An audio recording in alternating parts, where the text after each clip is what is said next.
Hello, ako nga po pala si Luis yung Pimong at ang itatakil po natin ngayong araw ay ang Psalm chapter 37 verse 25 ay isang talata mula sa Biblia na nagsasabi ng karapatan ng Diyos at ng kanyang mga pangako na hindi niya pababayaan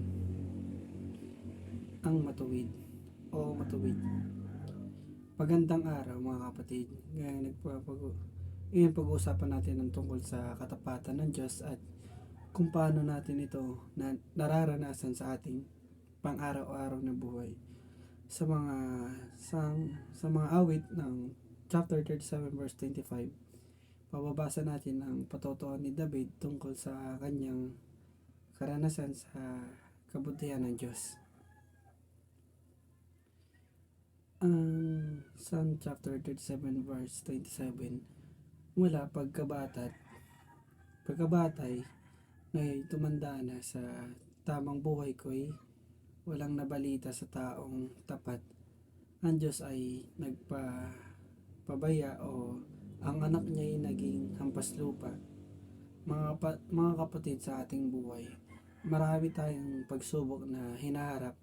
Minsan maaari nating pakiramdam natin ay nag-iisa tayo at walang makakatulong, ngunit pinapaalala sa atin ni David ang Diyos ay laging nandyan para sa mga matuwid.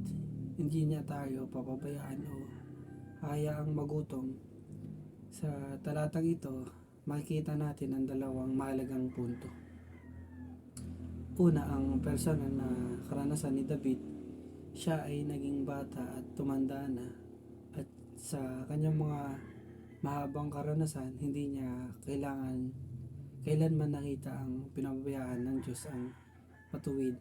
Ito ay paalala sa atin na ang ating pananampalataya ay hindi lamang nakabase sa mga naririnig natin, kundi sa personal nating karanasan sa kabutihan ng Diyos. Pangalawa, ang pangako ng Diyos sa kanyang mga anak, hindi lamang ito pangako na hindi tayo pababayaan, kundi isang pangako na tayo ay kanyang aalagaan. Ang Diyos ay hindi lamang isang tagapagligtas, kundi isang ama na nagmamalasakit sa bawat pangangailangan ng kanyang mga anak.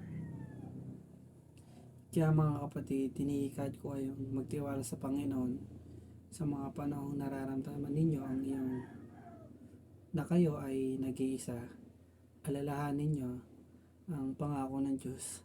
Hanapin nyo ang kanyang presensya at gabay sa kanyang buhay.